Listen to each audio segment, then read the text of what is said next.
Good morning, everyone. It is Saturday and we are on the way to a live wedding painting. It is in Bloomington, Indiana, so it's about an hour away. And the wedding ceremony starts at 4:30 p.m. So my goal is to get there around 1:30 to give myself a 3-hour head start. So a lot of people ask about my process for how I do live wedding paintings. So here's like a little breakdown, but I'll take you on the whole journey today. But basically, I like to get there about 3 hours before the ceremony starts to paint the background of whatever view the bride and groom want. So for this one, we're doing the arch at the ceremony. And then I'll take a reference photos of whatever pose they wanted. So like I said, it's the ceremony, so I'm gonna get their first kiss and I'll just take that on my iPhone. And then I'll use that reference photo to paint the bride and groom during the reception. That way guests can come and see what I'm doing, and it's kind of a form of entertainment for the wedding guests, which is a lot of fun. I love interacting with everyone. And then after I have the bride and groom complete, I will varnish the painting and do a big reveal with the bride and groom. Sometimes they are curious and like to come see how the progress is going, so just depends on the couple. Some like surprises and others just kind of like to see how it's going. But that's about how the day usually goes, and I'm excited to take you along with me. And as always, I love to hear any questions that you guys have, so leave me a comment below and I'd be happy to chat more in the comments. And I love to hear feedback from you guys, so if you liked following along with this journey, be sure to let me know, share this with a friend, and like and subscribe this video, and let me know what other kind of videos you want to see, and I will see you at the wedding. It's a green pasture, all right. Hopefully we don't run out of gas in here. It's kind of pretty though. I'm excited to see this venue. I'm sure it's very naturey. I did look at it online and it did look really pretty, so I'm excited to paint it. Here we are. So pretty. It's very secluded. Nice little barn. Which way? I don't know. Is it to the left or is it? I would think it's. I go this way? I'm not sure. Go ahead and just turn. Go straight.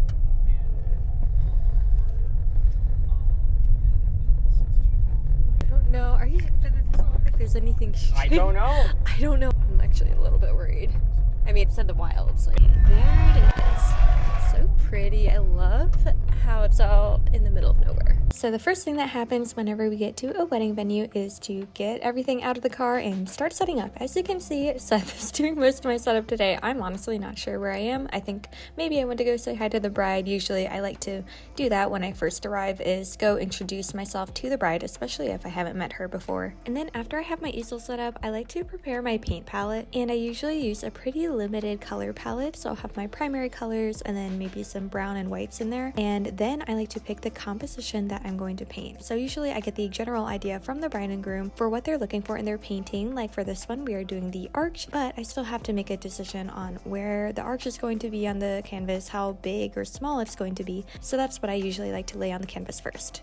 Okay, so we just got to the venue and I have my spot. This is the ceremony area where they're gonna be having their ceremony.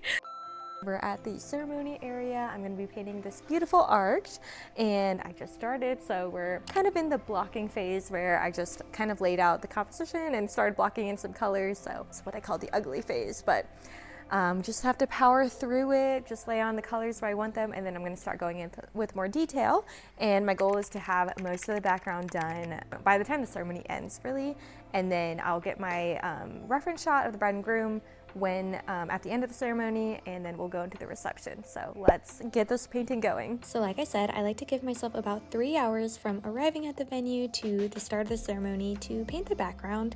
And I consider there's a lot of stressful parts to live wedding paintings, but I consider this one of the more stressful parts because it takes me a little bit of time to decide if I'm liking how the composition is looking. And if you get too far in and don't like the composition, it's pretty hard to go back. So I like to lightly place some of the bigger objects in the painting painting just to see how the whole thing is gonna look, and then I start going in with my colors to fill the areas. And that's what we'll see in these early stages. I'm up near the arch getting in this composition filled out before I move to my more permanent spot. And now we're going to move to the back of the ceremony area because guests are going to start arriving in about 30 minutes, so I wanted to be out of the way and continue painting in the spot that I will be for the rest of the ceremony. It's a tough balance to get my painting to where I want it before guests arrive because I want it in a not quite finished stage where they can see the progress, but also I want to be far enough along to where I can finish this painting by the end of the night. Not one drop of paint on you. Oh, no. How? I got a few on me though. I got a few. Where was I see. I painted at home for 5 minutes. I got.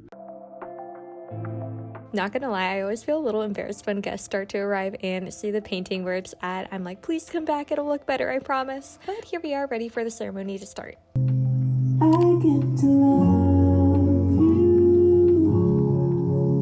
Is this a promise I'm making to you? Whatever may come, your heart I will choose. Forever I'm yours. That night, Austin showed up when it mattered most, driving through a blizzard to pull Randy out of a ditch. Lily, you've got yourself a real Prince Charming. As strong as our friendship, and as beautiful as this moment we are sharing today. Now the couple will read vows they have written for one another. You have an incredible way of always staying positive, and you make every single day seem fun and full of joy. You may now kiss the bride.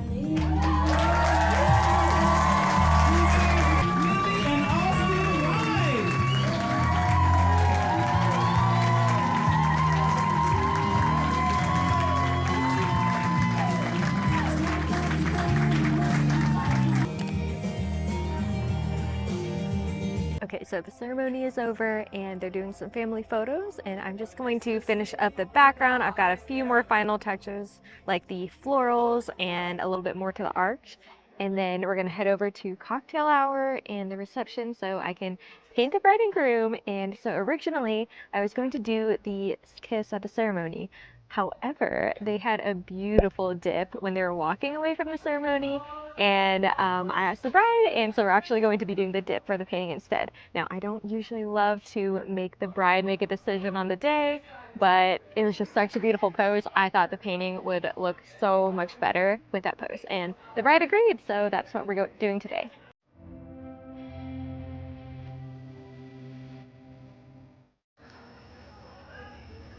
What do you? That was actually kind of cool. Hold on, look at that. Hold on, watch. Whoa. You like that? That's awesome. Well, I kind of just did it. Oh, shoot. I got paint on this. I know you did. So we are all done with the background, and then I'm going to move it into the reception area to finish it and do the bride and groom. We are now in the ceremony area, and like I said earlier about the composition being one of the more stressful parts, I would say painting the bride and groom is equally another stressful part of live wedding paintings. I always want to make sure that I get their pose and their gestures right and that it actually kind of looks like them. Since I work with acrylic paints, I am able to layer over an already painted background since it's dry, so I usually start with a lighter color just to do their outlines and just make sure I have the pose right before I fill in any skin tone or their dress color. And if you're an artist looking to get into live wedding paintings, or you have one scheduled but haven't done one before, one of my really big tips is to bring a light source with you. I forgot to bring them during like my first and second wedding, and they are a lifesaver, especially during the reception when the lights go down after a certain time. And it's really important to see what you're painting so that you can get skin tones right or just any of the coloring right. So I highly recommend getting these lights. I have them linked in my description if you're looking for a brand, and I usually plug them into a power bank that I bring with me, but if you're close to an outlet, that's another plus if you have that available, but I usually don't count on that and just bring a power bank in case I need it. And then the reception is also one of my favorite parts because it's really where I get to interact most with guests, because usually, you know, they're busy during the ceremony, but during the reception is when they get to actually come watch me paint or ask about the process. And I really love talking to guests. People, you know, ask if it's stressful when people watch me, but I really don't mind. And I think some people are a little scared to come up and talk to me because they're afraid they're gonna bother me, but Like I said, I love when people come and watch me paint. So if you're a guest at a wedding, don't hesitate to go talk to a live painter. It's, our job to talk to people. Okay, so we're at the reception and I am painting the bride and groom. I've got a little bit more to go, but working on the bride's dress, and then I need to paint her bouquet, but we're getting through it. So usually that's the most stressful part for me, is the bride and groom. So I feel like I'm in a better place with it. So we'll check in later. I always feel so much better when I have the bride and groom mostly done. Even if I've got a little bit left to do, I just feel like I finished a marathon when I have them looking in a good place. And so I like to take my time on their skin tone and just their coloring, just to make sure that they look like themselves. And I'm just about done with this painting, so I am going to add my clear coat. So I got this varnish from Hobby Lobby. It's just a simple varnish that you can use on acrylic paint, and it's good to protect the painting with this, just so it doesn't get affected by light and dust and all that. And here is our complete painting. I'm really happy with how this one turned out. I absolutely loved doing the florals and really everything in this painting. So we are going to go reveal this to the bride and groom, and this is my favorite part. I realized I may have deleted the footage from my phone, so you're gonna have to go to my Instagram if you want to hear the sound on this, but it was such a sweet reveal, and so thankful to the bride and groom for having me at their wedding. So the bride and groom loved it. I love doing the reel. That's my favorite part of weddings, and I already did a clear coat on it. I'm gonna leave it on their what's it called? I'm gonna leave it on their gift table, and that's a wrap for this one. Let's go get some ice cream.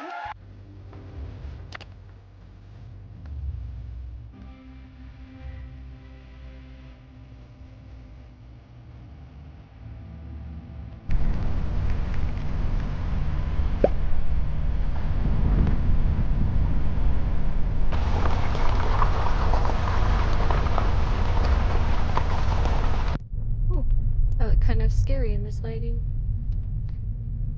No, I'm gonna turn it back on. Okay, we are on the way home. It is 9:22 p.m. So usually after a wedding, you usually get a little treat. So where are we going? Some ice cream place on the way in we saw. We did see a really cute little ice cream place, and I think they said they're open till 11. So we're gonna stop and get some ice cream, although it's raining outside, so we might have to just take it to go, and we'll see. What was your favorite part of the wedding? What was your favorite part about the painting? My favorite part of the painting, I really loved painting. I mean, I always love painting the bride's dress. That's always my favorite part. But besides that, I really liked painting the florals. They had some really pretty flowers at this wedding. I love pastel colors, so they had like blues, pinks, yellows, and I loved painting that. So yeah, we're gonna go get our treat and then head home. We'll probably be home by, I don't know. I mean, it's like 10:30, but then plus getting ice cream, so maybe more like 10:45 or 11. So a little bit of a later night than normal. I usually love a bedtime of 9:30 to, no, usually 10. These days I go to bed at like 10 or 10:30. I used to go to bed earlier. Okay, I don't know why I'm talking about my bedtime. Anyways, these woods are scary. I'm gonna show you what we're driving through. Oh, you can barely even see. Turn your brights on. I did. They are on. You literally can't even see anything. So I'm glad that I'm not alone at this wedding. It was a very beautiful venue, and probably because it was so secluded is why it was so beautiful.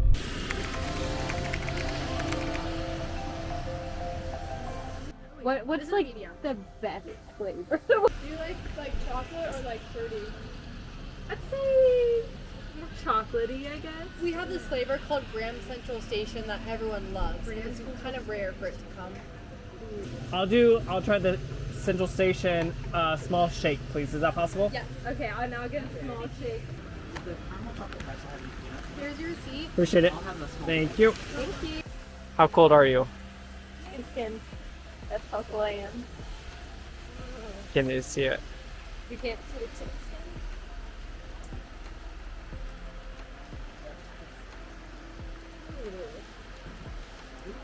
Oh man. Day. It's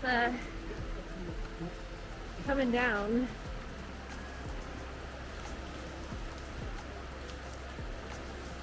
Ooh. Oh shoot. Oh shit. Come right here. Come right here. We are completely. This is good. Water in my eye. Roosters.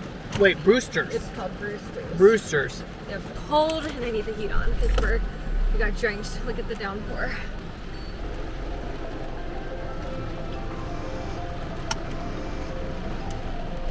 On the road again.